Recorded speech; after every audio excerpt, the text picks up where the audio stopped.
Él nos visita de aquí de la hermana ciudad de San Francisco del Rincón.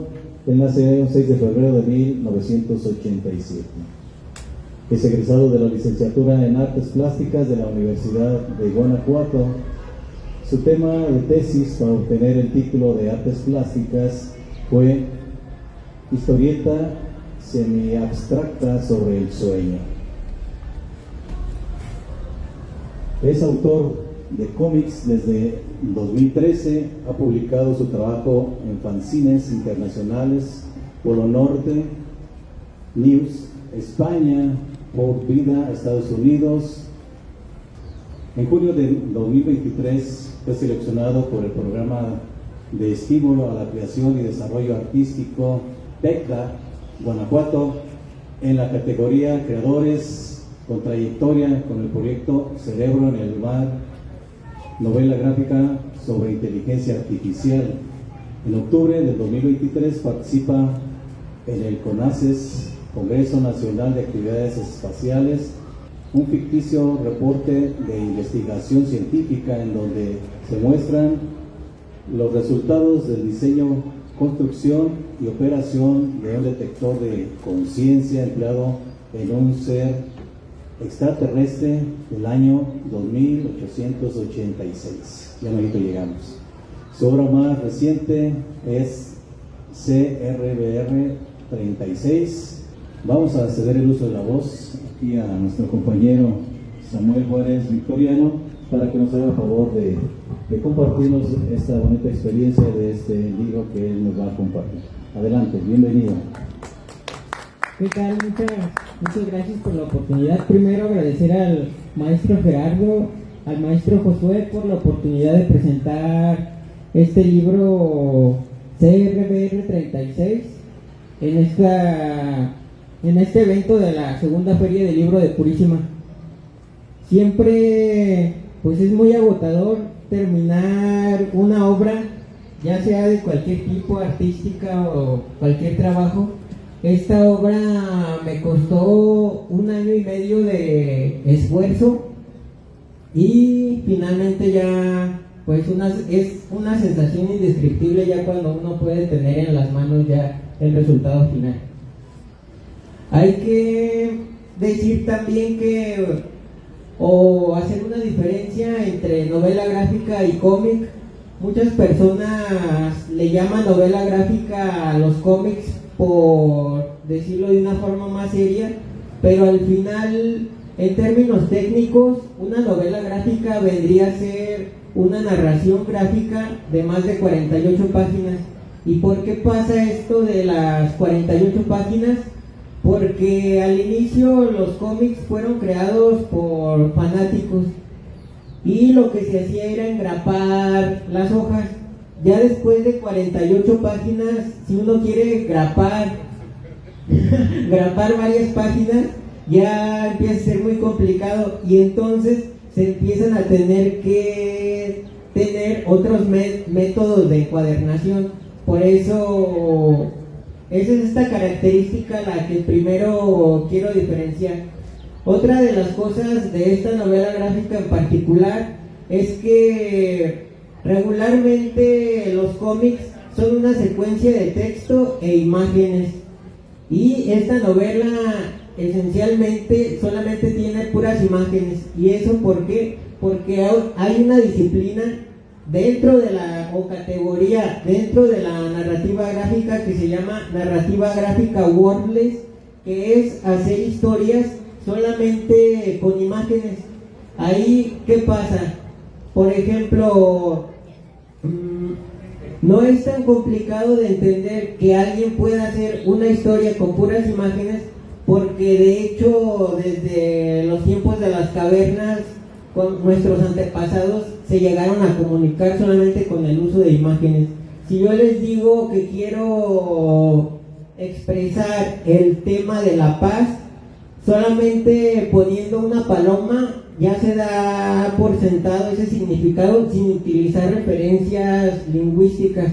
Entonces, en esta novela gráfica, solamente con el uso de las imágenes vamos recorriendo las páginas y vamos descubriendo de qué trata la historia.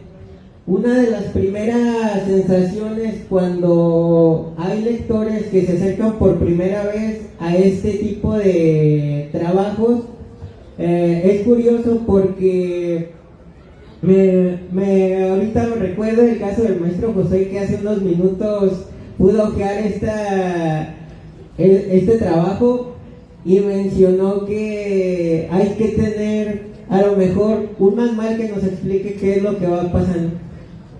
También eso me lo han dicho varias veces, que si hay un manual que viene integrado con la novela gráfica, aquí también hay un aspecto en particular muy interesante. En la historia del arte, en algún momento la representación gráfica, casi que un pintor que hiciera algo, una pintura casi fotográfica, era como la cúspide de ese momento del arte. Imaginemos como el año 1600, el año 1500, donde teníamos a artistas como Miguel Ángel, que pintó la Capilla Sixtina. Pero conforme va pasando la historia del arte, va habiendo muchos movimientos donde llega un momento donde esa representación o reflejo de lo que nosotros vemos en la realidad no llega a ser tan importante. Por ejemplo, un caso que debe de ser conocido para todos es el caso del pintor español Picasso, que con su corriente artística del cubismo empezó a tener otro tipo de representación en la realidad. Pero ¿qué pasa después de la Segunda Guerra Mundial?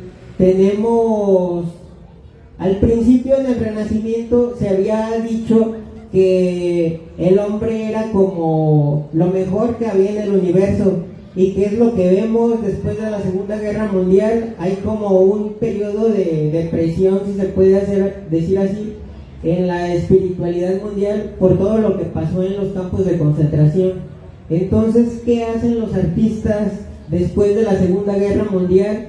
Ya no se sienten tan identificados con lo que vemos en la realidad, y entonces buscan otras formas de expresión. Por eso tenemos el caso de Jackson Pollock, pintor estadounidense, donde su método de trabajo era estar rociando pintura a forma de manchas. ¿Y qué es lo que pasa cuando tenemos el espectador delante de estas obras? Muchas veces, no sé si han escuchado que hay alguien en una galería y ve algunas pinturas que sean puros rayones, y puede decir a alguien: ah, pues eso hasta lo puede hacer mi hijo. Y me acuerdo de un historiador del arte que decía en un libro, imagínense una pintura, ahorita no me acuerdo específicamente el nombre de la obra, pero era un lienzo y solamente con una rasgadura, como si le hubieran aplicado con un cuchillo, hubieran intervenido el lienzo. Y me acuerdo que hay una anécdota de una persona que ve eso y le dice al artista: pero es que yo también puedo hacer eso. Y él le responde de la siguiente manera: sí, todos podemos agarrar un cuchillo y utilizarlo. Yo también puedo hacer lo mismo con un cuerpo humano, pero es diferente el conocimiento que tiene un médico, por ejemplo, para abrir un cuerpo humano, y es muy diferente también el artista, el conocimiento que tiene al hacer alguna intervención sobre algún lienzo o una obra en particular. Esta obra ya está hecha totalmente de forma digital y habla sobre las consecuencias que podríamos tener con el uso de una tecnología que ya no podría ser tan ética. Lo que a mí me llama la atención es que, por ejemplo, tenemos muchos adelantos tecnológicos en este momento, pero no nos ponemos a ver las consecuencias catastróficas que pudieran tener algunos de los adelantos que en algún momento ahorita nos parecen como muy sobresalientes. Pasó lo mismo en el año los 40, donde el estudio del átomo derivó en algo muy muy grave como el uso de la energía atómica. Entonces mi obra en particular o mi discurso trata de que las personas se acerquen un poco a la ciencia. Una maestra lo que me decía es que al abrir a lo mejor una obra como de las mías, es como si abriéramos un libro de ciencia. Y la maestra me decía, es que es muy interesante porque tú le estás diciendo a un lector en particular, abre mi libro y entiende lo que te estoy diciendo, porque hay fórmulas científicas y todo esto, pero es diferente a abrir, por ejemplo, un libro o una investigación de física teórica o de neurología muy avanzada, donde ahí sí debes de tener el lenguaje exactamente para entender lo que está pasando. Acá solamente se necesita de mucha imaginación también para estar pasando página por página.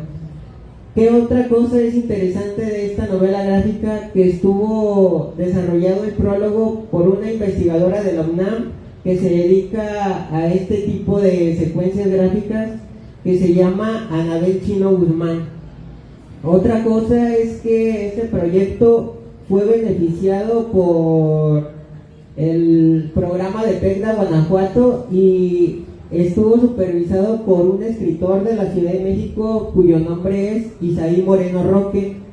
También hay que decirlo que después de la página 29 hay imágenes, por ejemplo, en mucho color negro. El contraste es lo que me llama más la atención para explorar, y tenemos de fondo el océano Atlántico. Si ahí notan, hay algunos como animales marinos interactuando con este personaje que pareciera ser un cerebro, una combinación de pulpo, medusa, interesante, cuya conciencia despierta en el mar. Algo muy interesante es que la vida en el planeta Tierra fue, o se dice por la ciencia, que fue iniciada en el mar. Entonces se me hizo interesante esta narración circular o analogía de pensar en cómo sería una forma artificial que también empezara en el mar. En algún momento el maestro de la Ciudad de México me dijo que a él le parecía muy interesante esta narración porque él le recordaba una teoría que se dice en la ciencia de el cerebro en una cubeta. El cerebro en una cubeta quiere decir que, imagínense ustedes que esta realidad que estamos viendo no fuera esencialmente real. ¿Y por qué se puede uno llegar a esta teoría? Porque al final de cuentas nuestro cerebro funciona a base de percepciones. Yo tengo frío, yo tengo calor, yo tengo sueño, yo tengo hambre. Al final son puras percepciones que estamos teniendo. ¿Y qué pasaría si estas percepciones fueran hechas por una máquina como muy avanzada, donde al final todos los cerebros estuvieran expuestos en un líquido y al final mucho de esto no fuera real? ¿Qué más podemos comentar de esta novela gráfica? Pues que ha sido también un poco complicado encontrar espacios, como al ser un escritor independiente, como muchas veces el trabajo de escritores pequeños termina siendo opacado por las grandes empresas, ¿no? Pues eso lo vemos en cualquier aspecto de la sociedad. por ejemplo, en San Francisco del Rincón, que ahorita está actualmente siendo devastado, por así decirlo, por la economía del zapato chino. Así también hay muchos escritores independientes que están buscando un espacio en este mercado editorial. Sé que es un poco complicado encontrar los espacios, pero lo bueno es que se van abriendo. Tengo un amigo que es de la ciudad de Querétaro, que también tiene un proyecto muy interesante de ciencia ficción y que se llama Planeta Misterio, por si ustedes lo quieren buscar. Y dejaría este espacio, bueno, estos últimos 5 minutos que nos quedan, por si hubiera alguna pregunta en particular del público. Entonces, para abordar el libro, realmente no lo va a abordar uno como lector, sino como observador, que va dando una interpretación a las imágenes y una secuencia a las imágenes para ir creando la novela. La novela la hace uno como observador, no es una novela como acostumbramos verla, una novela que el texto nos va llevando por la trama de la novela, sino aquí la imagen es la que nos tiene que ir llevando, pero está supeditada a la percepción personal, individual, subjetiva de quien está observando el libro, y esto nos puede dar muchas novelas, ¿cierto? Sí.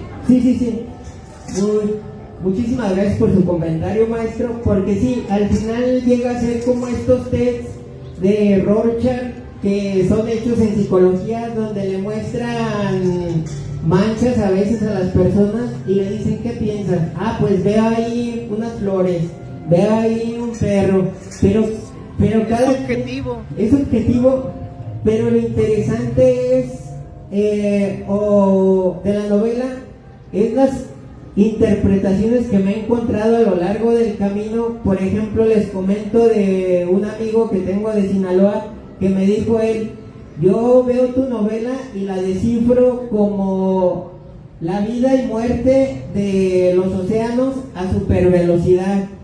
Y ¿Sí fue esa tu intención o no?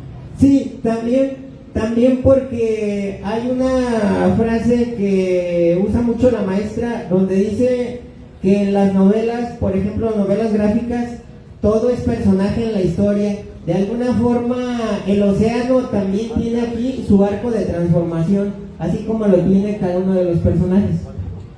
Yo quisiera preguntarte esto al respecto.